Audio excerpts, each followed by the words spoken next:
नमस्कार, मैं नीरज द्विवेदी और आप देख रहे हैं टीवी 27 न्यूज। मध्य प्रदेश की राजधानी भोपाल में पहली बार ग्लोबल इन्वेस्टर समिट आयोजित की गई। 2 दिवसीय इस समिट में देश विदेश के सैकड़ों निवेशकों ने शामिल होकर एमपी के औद्योगिक विकास में अपनी रुचि दिखाई।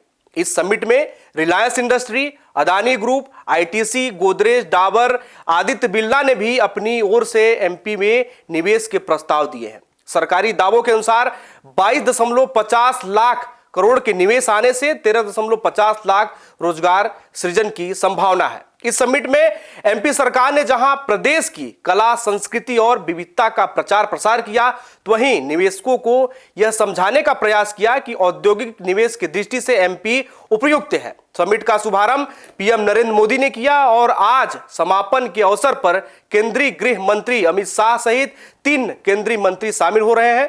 ऐसे में अनुमान लगाया जा रहा है कि आज का दिन मध्य प्रदेश के विकास की दृष्टि से बेहद खास होने वाला है और एक नया कीर्तिमान भी रच सकता है। इस विषय पर ज्यादा जानकारी के लिए हमारे साथ मौजूद हैं वरिष्ठ पत्रकार और टीवी 27 न्यूज के एमपीसीजी हेड गणेश साकल्य जी। सर, आपका पहले तो बहुत बहुत स्वागत है। और पहला सवाल यही है कि पहले भी समिट हुई है मध्य प्रदेश में, लेकिन वो समिट और आज की समिट कितना अंतर आप देखते हैं? देखिए नीरज जी, इन दोनों समिटों में कोई इसकी समानता नहीं है जी। इसके पहले जो समिट होती थी, मैंने आपको बताना चाहता हूँ जी कि इंदौर में होती थी इसके पहले समिट, या खजुराहो में हुई है जी। लेकिन राजधानी भोपाल में इस तरह की ग्लोबल इन्वेस्टर समिट पहली दफा हुई है इस तरह की। और इतने बड़े पैमाने पे जो इसकी ब्रांडिंग की गई है, इतना प्रचार प्रसार किया गया है जी, ये पहली दफा किया गया है। तो आखिर में ये समिट पहले भी होती रही, आज भी हुई, तो ये समिट बार बार करने के कारण क्या जो बाहरी निवेशक है या विदेश के निवेशक वो रुचि नहीं दिखा रहे हैं, या क्या कुछ हो रहा है कि ये बार बार समिट करना पड़ रहा है सरकार को? देखिए, इसमें समिट बार बार करना, ये बात आप सही कह रहे हो जी। 7 रीजनल समिट हो चुकी है, 7 ग्लोबल इन्वेस्टर समिट हो चुकी है जी। और मध्य प्रदेश की ब्रांडिंग के लिए मुख्यमंत्री मोहन यादव हो जी, या इसके पहले अपने कमलनाथ हो जी, उसके पूर्व शिवराज सिंह चौहान हो जी, तो और दिग्विजय सिंह भी के समय भी समिट हुई है। लेकिन क्या है कि मेरा जो ऐसा मानना है कि मध्य प्रदेश की जो राजनीतिक इच्छा शक्ति, मध्य प्रदेश के नेताओं की तो इच्छा शक्ति है मध्य प्रदेश में निवेश लाने की, लेकिन सबसे बड़ा अड़ंगा जो मुझे प्रतीत होता है मध्य प्रदेश के संदर्भ में जी, कि मध्य प्रदेश की अफसरशाही जो है वो अड़ंगेबाजी लगाती है। तो इस वजह से जो इन्वेस्टर आना भी चाहते हैं या जो आए हैं पहले, उनके एक्सपीरियंस अच्छे शायद नहीं रहे। इसीलिए आपने देखा होगा कि इस बार जो ग्लोबल इन्वेस्टर समिट हुई है जी, इसके पहले इन्होंने अपनी पॉलिसी डिक्लेयर करी है। पॉलिसी के जरिए इन्होंने बताने की कोशिश की है कि हमारी मंशा पूरी तरह इन्वेस्टर्स को अट्रैक्ट करने की है जी, उनके साथ कदमताल करने की है और मध्य प्रदेश में एन प्रकार इन्वेस्टर्स को लाने, निवेश बढ़ाने, औद्योगिक विकास करने की है। जैसा आप कह रहे हैं कि अफसरशाही है, किस तरह की अड़चनें डालते हैं ये, और आखिर जब सिस्टम है, सत्ता है सरकार, तो उन अड़चनों को दूर क्यों नहीं करते? आखिर अफसर जितना बड़ मेहनत करके, इतना खर्चा करके किसी तरह सरकार समिट का आयोजन करती है, तमाम निवेशकों को बुलाती है, फिर आखिर में एक छोटा सा अड़ंगा डालकर ये अफसर उसमें विघ्न बाधा एक तरह से कह सकते हैं डाल देते हैं, तो आखिर उसको सरकार दुरुस्त क्यों नहीं करती? देखिए, पहले भी कई बार प्रयास हुए इस तरह के जी, कि इनके लिए सिंगल विंडो प्रणाली हो, कि सिंगल विंडो में ही इनको सारी चीजें उपलब्ध हो जाए जी, बार बार इनको जो है दफ्तरों के चक्कर न लगाना पड़े, एनओसी के लिए चक्कर न लगाना पड़े, शासन की अनुमति के लिए चक्कर न लगाना पड़े जी। तो इस तरह की बातें हुई, सिंगल विंडो की बात भी हुई, कई बार ऐसी बात हुई, लेकिन क्या है कि धरातल पे वो चीजें नहीं हो पाई। और इसमें एक और कारण मैं मानता हूँ कि बार बार जो मध्य प्रदेश में अफसरशाही में परिवर्तन हुआ, एक कारण ये भी है इसका कि अधिकारी बदल गए। जैसे ही अधिकारी बदल जाते हैं तो वो निवृत्त हो जाते हैं उस काम से, नया अधिकारी आता है, वो फिर शुरू से 1 2 3 करता है। तो मुझे लगता है कि कहीं ना कहीं ये जो परिवर्तन होते रहते हैं, प्रशासनिक परिवर्तन जी, ये भी एक कारण हो सकता है इसका। लेकिन विपक्ष जो है वो आरोप लगा रहा है कि ये सब मौज मस्ती के लिए क्या, केवल एमयू पे सिग्नेचर होगा, इसके बाद इन्वेस्टर भी गोल, सरकार भी चुप हो जाती है। सरकारी पैसे को कुल मिला के सरकारी पैसे का दुरुपयोग करने का विपक्ष आरोप लगा रहा है, इस पर आपकी क्या राय है? ये अब देखिए, विपक्ष का आरोप है तो विपक्ष अपनी भूमिका में है, विपक्ष को अधिकार भी आरोप लगाने का। जी।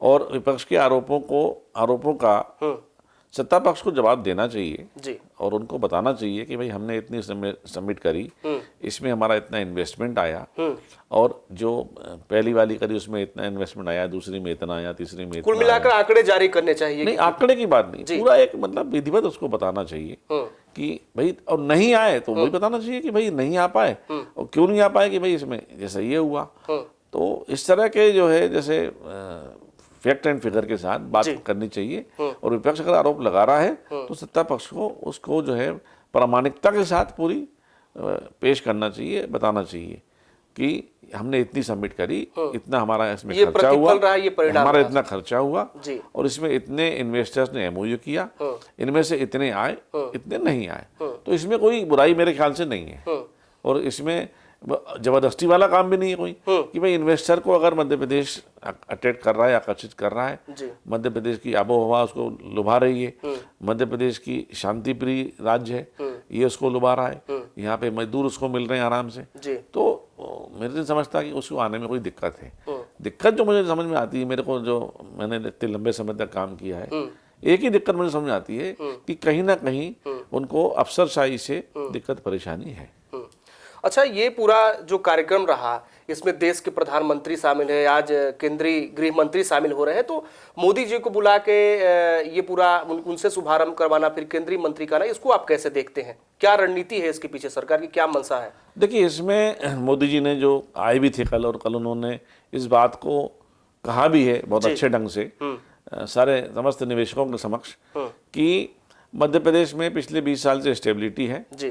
मध्य प्रदेश में बिजली पानी की कोई समस्या नहीं है, लॉ एंड ऑर्डर की कोई प्रॉब्लम नहीं है, सड़कें अच्छी बन चुकी है, पानी की समस्या नहीं, सरप्लस बिजली है जी। तो कुल मिला के उन्होंने ये बताया है कि ये मध्य प्रदेश में अच्छा वातावरण है, यहाँ आप निवेश करिए, और यहाँ जो निवेश करेंगे लोग, जो भी इन्वेस्टर्स आएंगे, उनको मध्य प्रदेश सरकार तो पूरी मदद करेगी ही, इसके साथ ही केंद्र सरकार भी उनके साथ खड़ी रहेगी। उनकी जो दिक्कत परेशानी अगर आएगी तो उसको हल करने के लिए वो उपलब्ध है, तैयार है।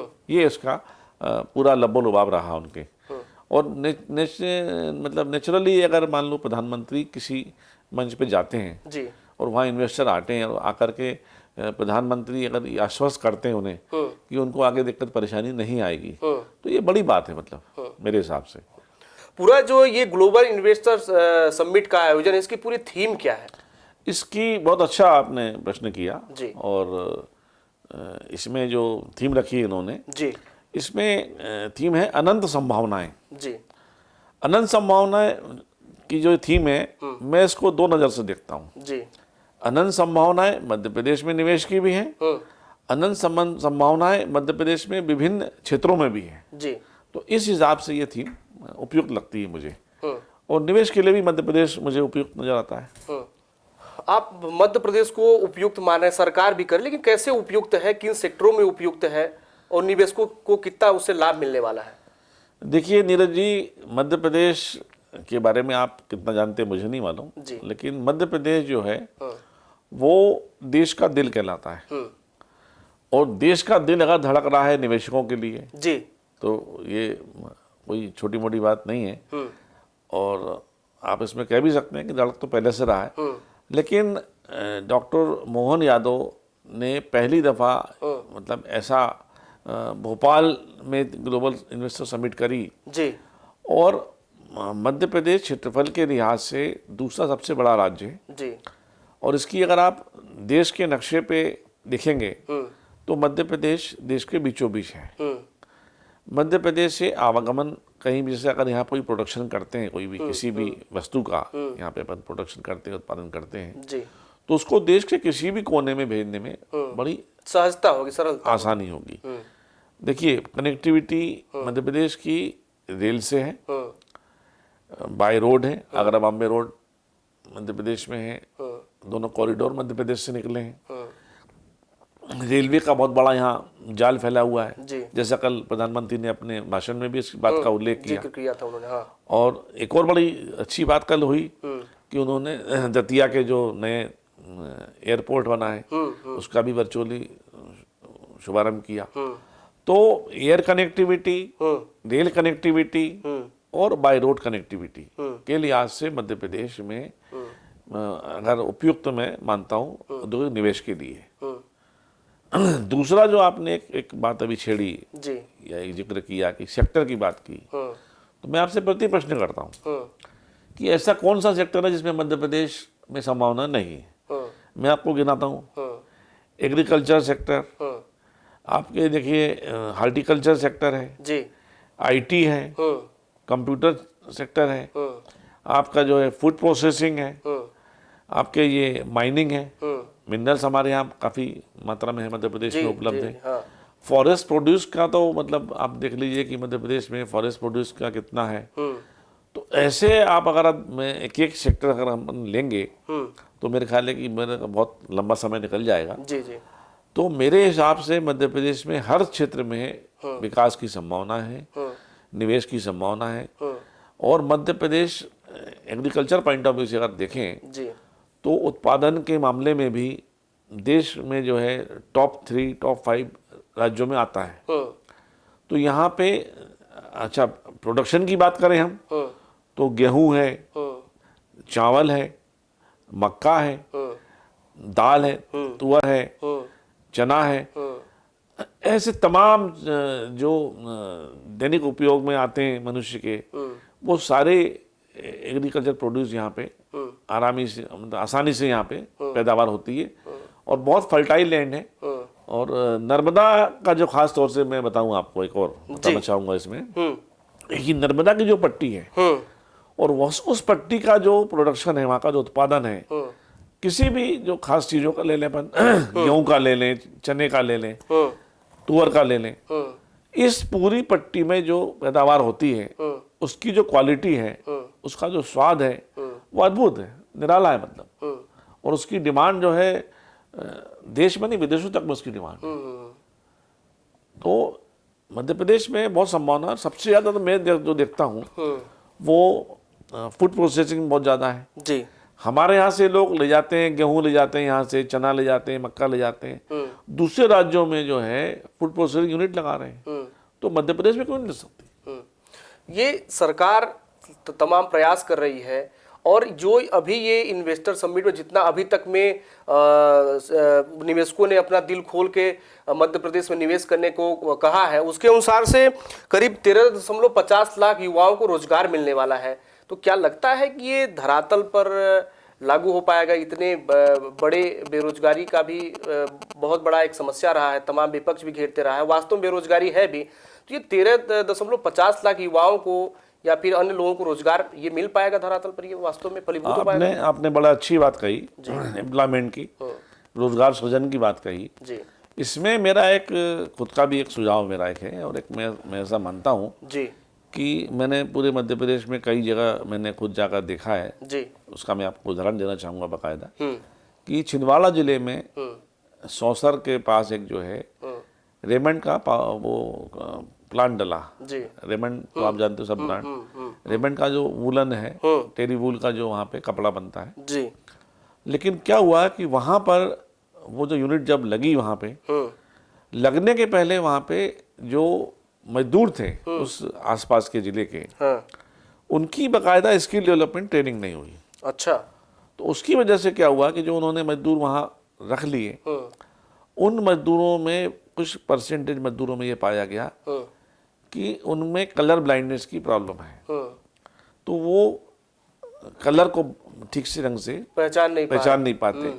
डार्क ब्लू ब्लैक में बड़ा मामूली अंतर होता है जी। तो ऐसे कई दिक्कत वहाँ आई। और जो उनके वहाँ पे उस समय वर्ष मैनेजर थे, उन्होंने मुझे ले जाकर दिखाया कि देखिए साहब, हमारा इतना कपड़ा यहाँ पे इस वजह से खराब हो गया। तो सरकार को निवेशकों को अट्रैक्ट कर रही, बहुत अच्छी बात है जी। इसके बाद जो है इन्वेस्टर समिट कर रही और अपनी इच्छा शक्ति जता रही है। सिंगल विंडो की भी बात कर रही है कि हम जल्दी देंगे, उनको रियायतें देने की भी बात की जा रही है जी। इसके साथ साथ मेरा मानना यह है कि साइमल्टेनियसली यहाँ पे जो मजदूर उपलब्ध हैं, उन मजदूरों को स्किल डेवलपमेंट ट्रेनिंग देना चाहिए कि जिस क्षेत्र में यहाँ निवेश आ रहा है, चाहे वो उस इंडस्ट्रियलिस्ट के साथ ही तालमेल करके करें या कुछ अलग से कोई ऐसा सिलेबस तैयार करें या उनके लिए, तो मजदूरों को पहले से ये पता हो कि वो कौन सी यूनिट आ रही है, कौन सा काम उन्हें करना पड़ेगा, तो उसके लिए स्किल डेवलपमेंट अगर कर दें तो बड़ी तादाद में मध्य प्रदेश के बेरोजगारों को उसमें रोजगार मिल सकता है। और उन्हें मध्य प्रदेश की खास तौर से जो ट्राइबल एरिया से मजदूरों को पलायन करना पड़ता है काम की तलाश में, वो पलायन रुकेगा, मध्य प्रदेश के लोगों को रोजगार मिलेगा और मध्य प्रदेश का जो है उद्योग उत्पादन में एक कंट्रीब्यूशन बढ़ेगा, ऐसा मेरा मानना है। सर, ये आज जिस तरह से पहले दिन में जितने निवेशकों ने यहाँ पर उद्योग लगाने की मंशा अपनी जाहिर की है और आज दूसरा दिन है, अनुमान लगाया जा रहा है कि पुराने जो रिकॉर्ड हैं वो टूटने वाले हैं। तो ये रिकॉर्ड तो टूटना ठीक है, लेकिन वास्तव में कितना फलीभूत हो पाएगा धरातल पर, मध्य प्रदेश को कितना इसका लाभ मिलेगा, युवाओं को कितना लाभ मिलने वाला है आपके नजरिए से? देखिए नीरज जी, रिकॉर्ड एमओयू का टूट जाए, हाँ, या इतने लाख करोड़ के इन्वेस्टमेंट हुए ये टूट जाए, हाँ, ये तो बहुत साधारण सी बात है। इसमें मैं ज़्यादा नहीं पढ़ना चाहता जी कि वो रिकॉर्ड टूटे ना टूटे। हाँ, मेरा मानना ये है कि जितने भी एमओयू हो, हाँ, जितने भी निवेशक यहाँ आए, सबसे पहली बात तो कोई यहाँ से निराश होके न जाए, वो निवेश करे न करे। हमारी जो हॉस्पिटलिटी है, हमारा जो अतिथि सत्कार है जी, वो इतना अच्छा होना चाहिए। छोटी मोटी कोई गलती हो सकती है, जैसे कल थोड़ी ज़्यादा भीड़ भाड़ हो गई, ट्रैफिक में थोड़े लोग परेशान हुए, अब इतने बड़े आयोजन छोटी मोटी चीज़ चलती होती रहती है जी। लेकिन निवेशकों को भले ही वो आज आए हैं, आज अगर मन भी बना लेंगे कि हमें मध्य प्रदेश में निवेश करना है जी, तो हो सकता है कि 2 महीने बाद, 4 महीने बाद, 6 महीने बाद वो आकर खुद यहाँ बात करें। तो मेरा मानना ये है कि इस बार जो इनिशिएट मध्य प्रदेश सरकार ने किया है वो फलीभूत होगा निश्चित रूप से। और इसमें 80% भी अगर कारगर साबित ये होता है, 80% भी अगर इंडस्ट्रीज मध्य प्रदेश में आ गई एमओयू के मुताबिक, तो आप मान के चलिए कि ये बहुत बड़ी सफलता मध्य प्रदेश सरकार की मानी जाएगी। अच्छा, ये अब सवाल उठता है कि मोहन यादव भोपाल में कर रहे हैं, शिवराज सिंह चौहान भी लंबे समय तक मुख्यमंत्री रहे, भोपाल में एक भी इन्वेस्टर समिट नहीं हुई, तो दोनों में क्या देखते हैं, दोनों के विचार में क्या आप भिन्नता पाते हैं, मतलब कि और मध्य प्रदेश के विकास में दोनों को विचार में क्या आपको समझ में आता है? हाँ, ये आपने बहुत महत्वपूर्ण बात कही जी कि शिवराज जी, क्योंकि शिवराज जी का स्कूलिंग कॉलेज सब भोपाल में हुआ, हाँ, लेकिन भोपाल में उन्होंने एक भी ऐसी इतनी बड़ी इन्वेस्टर समिट नहीं करी। और यहाँ पे डॉक्टर मोहन यादव बाजी मार ले गए और इसकी हर तरफ चर्चा भी है। और नहीं, उनका जो विज़न है मोहन यादव जी का, वो ये है साफ साफ कि स्टेट की ब्रांडिंग होना चाहिए और स्टेट की ब्रांडिंग कैपिटल से अच्छी कहीं और हो नहीं सकती जी, मेरा ऐसा मानना है। और राजधानी भोपाल में होने से इसका जो असर होता है जी, वो पूरे प्रदेश में होता है। अगर हम इंदौर में करते हैं तो वो मालवा तक रह जाता है, हम जबलपुर में करते हैं तो महाकौशल तक रह जाता है जी, खजुराहो में करते हैं तो बुंदेलखंड तक रह जाता है। तो उस लिहाज से अगर देखें तो राजधानी भोपाल में करने का जो इसका पूरा असर है ये समूचे मध्य प्रदेश पे पड़ेगा। और पूरे मध्य प्रदेश में निवेश के लिए जो उद्योग की घराने हैं जी, वो आगे आए हैं और आगे आए हैं। आपने जैसे नाम पढ़े अभी, तो बड़े बड़े ग्रुप ने उसमें इंटरेस्ट दिखाया है, चाहे वो रिलायंस हो, चाहे अडानी ग्रुप हो, चाहे बिरला ग्रुप हो, आईटीसी हो, गोदरेज हो, सब ने इंटरेस्ट दिखाया है। और ये तो आपको मानना पड़ेगा अब कि मध्य प्रदेश जो है वो टेक ऑफ के लिए तैयार है और उसकी तैयारियां डे बाय डे बहुत अच्छी होती जा रही है। और मेरे को कोई शंका नहीं लगती इसमें कि आने वाले समय में मध्य प्रदेश एक लॉजिस्टिक हब बन सकता है जी, मध्य प्रदेश एक बड़ा इंडस्ट्रियल ग्रोथ सेंटर बन सकता है मध्य प्रदेश में। और मध्य प्रदेश में जैसे मैंने कहा ना, अनंत संभावनाएं, अपार संभावनाएं हैं और हर क्षेत्र में है। बस ये है कि उसको अफसरशाही को थोड़ा सा मोहन जी को ध्यान देना पड़ेगा, कुछ लगाना पड़ेगा जी, उन पे थोड़ा सा ध्यान देना पड़ेगा। और इसके लिए मेरा तो एक और सुझाव था बढ़िया कि हर जो प्रोजेक्ट आया है जी, उसके लिए एक नोडल ऑफिसर नियुक्त किया गवर्नमेंट को नियुक्त करना चाहिए ताकि उसकी प्रॉपर मॉनिटरिंग कर सके, कि उसको कोई भी दिक्कत परेशानी हो तो बार बार ना तो दफ्तरों को चक्कर लगाना पड़े उसे, न बार बार मुख्यमंत्री से मिलना पड़े जी, ना बार बार उसको जो है पीएस इंडस्ट्री से मिलना पड़े। वो अपनी समस्या एक नोडल अधिकारी को बता दे, वो उसको सॉर्ट आउट करके एक निर्धारित समय में सॉर्ट आउट करके बता देगी इसमें ये हो सकता है। ऐसा अगर कर देते हैं ये तो सोने में सुहागा होगा ये। अच्छा, ये अभी मोहन यादव हाल ही में ग्लोबल इन्वेस्टर समिट से पहले तमाम विदेशी दौरा किया, तो उसको क्या मानते हैं कि उनका सार्थक रहा ये विदेशी दौरा? क्योंकि जिस तरह से एनआरआई और तमाम तरह के विदेशी मेहमान भी आ रहे हैं, आपने तो देखा वहां कल पूरा भ्रमण किया, देखा, तो क्या उनकी ये विदेशी दौरा सार्थक रहा? ये सवाल इसलिए क्योंकि तमाम जो विपक्ष हो ये लगातार आरोप लगाते रहा कि वो विदेशी घूमने कर रहे हैं, मौज कर रहे हैं, तो आपको क्या लगता है? अब देखिए, शुरुआत कहीं ना कहीं से तो किसी न किसी को करनी पड़ेगी जी।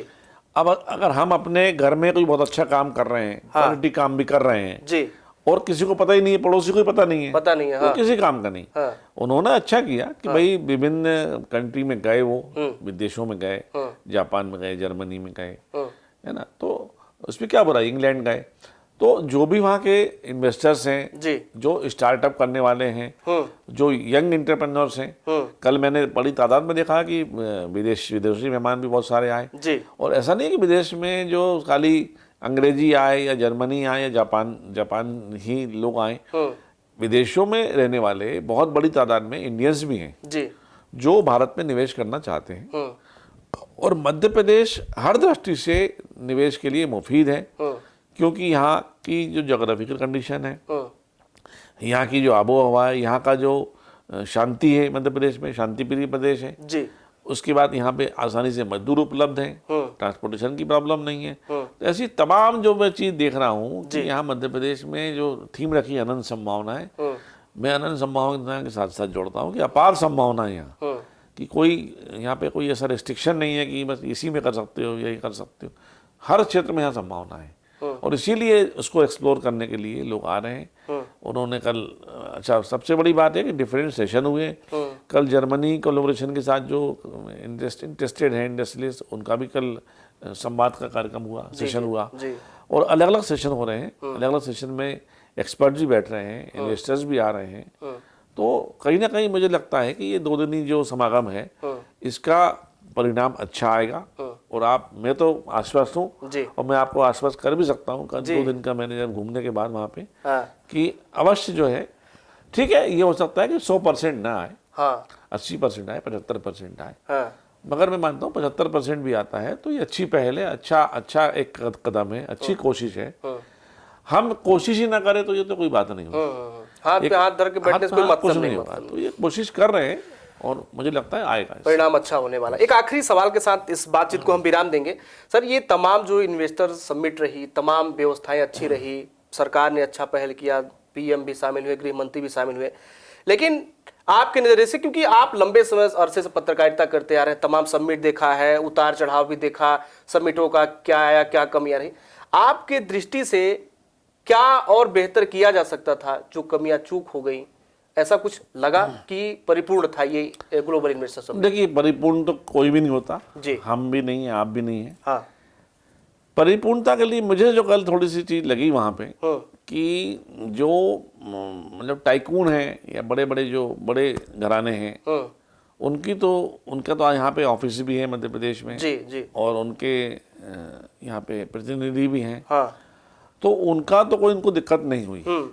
पर मैंने जो कल महसूस किया कि जो इन्वेस्टर पहली बार आया, जिसका यहाँ पर कोई परिचित नहीं है, जिसका यहाँ पर कोई ऑफिस नहीं है, जिसका कोई यहाँ पे प्रतिनिधि नहीं है, ऐसे तमाम लोग वहाँ भटकते रहे और उनको कोई सही गाइड करने वाला नहीं था। जो कुछ लोगों से मेरा भी रास्ता हुआ वहाँ पे, तो मैंने उनको फिर प्रॉपर गाइड किया कि आप इस पंडाल में चले जाइए, यहाँ जाकर के जो भी इंडस्ट्री विभाग के अधिकारियों को उनसे मिल लीजिए, या जो मेरे पास कुछ जानकारी थी तो मैंने उनको उपलब्ध करा दी कि भाई ये वाले यहाँ हो रहा है, ये यहाँ हो रहा है, ये सेशन यहाँ हो रहा है, आप इनमें से जिसमें शामिल होना चाहे हो सकते हैं। जी, जी, जी। तो ऐसा यहाँ पे ये थोड़ा सा मुझे थोड़ी कमी लगी। हालांकि उन्होंने बड़ी तादाद में वॉलंटियर्स रखे थे, बड़ी तादाद में इंडस्ट्री विभाग के अधिकारी भी थे, मगर संपूर्ण जानकारी उनको किसी को भी नहीं थी। अच्छा, एक और कारण था, चूंकि ये एक वेन्यू नया था, मानव संग्रहालय में रखा था, तो वहाँ कोई ऐसे परमानेंट हॉल तो थे नहीं, तो वो जो सब बनाए गए थे हॉल अलग अलग प्रोग्राम के लिए, उसके बारे में भी उन विभाग के अधिकारियों को भी पूरी जानकारी नहीं थी। अच्छा। तो बेचारे वो भी असहाय नजर आए कई जगह कि वो कहाँ भेजे। हाँ, उनको खुद ही जानकारी तो कहाँ भेज दें। छोटी मोटी दिक्कतें हुई, लेकिन कुल मिलाकर के बढ़िया रहा, अच्छा रहा। और हम जैसे जो गलतियां इसमें हुई तो हो सकता है अगले में और सुधार हो जाएगा, इससे अच्छी और हो, और भी उम्मीद करते हैं कि और अच्छी होगी। और ये जो हुई इसका प्रतिफल अच्छा आएगा, परिणाम अच्छा आएगा, आशा ही कर सकते हैं, हम उम्मीद कर सकते हैं इससे इन्वेस्टमेंट आएगा, रोजगार के अवसर पैदा होंगे और मध्य प्रदेश के लोगों को बाहर पलायन नहीं करना पड़ेगा। ठीक है, तो आपने सुना ये खास बातचीत, और उम्मीद है देश के धड़कन वाले इस प्रदेश में तमाम जो इन्वेस्टर्स हैं, जो अभी आज जो ये बैठक होने वाली है, आखिरी आज समापन है, इसके बाद सही आंकड़े निकलकर सामने आएंगे कि आखिर में कितने निवेशकों ने यहाँ पर उद्योग लगाने को सरकार को सिग्नेचर करके दिया है कि हम यहाँ पर अब उद्योग स्थापना करने वाले हैं। लेकिन सबसे बड़ी बात यह है, सर जैसा कह रहे थे कि अफसरशाही पर मोहन यादव जो मुख्यमंत्री हैं उनको थोड़ा नियंत्रण अंकुश लगाना पड़ेगा, मॉनिटरिंग करनी पड़ेगी। एक नोडल अधिकारी, सर ने सुझाव दिया कि एक नोडल अधिकारी होना चाहिए। भाई कोई निवेशक है जिनके दफ्तर नहीं है, जिनके प्रतिनिधि नहीं है, वो बार बार तमाम सिस्टम के चक्कर में पिसकर वो उसकी मंशा, वो हताश निराश होकर वापस न लौट जाए, उसके लिए कोई नोडल अधिकारी नियुक्त होना चाहिए ताकि प्रॉपर रूप से उनको सहयोग हो सके, उनकी समस्या का समाधान होगा। अपार संभावनाओं के साथ कि मध्य प्रदेश हमारा विकास करेगा और तमाम जो यहाँ के उद्योगपति हैं वो भी आएंगे। इसी बात के साथ इस खास बातचीत को हम विराम देंगे और आप देखते रहिए TV 27 न्यूज।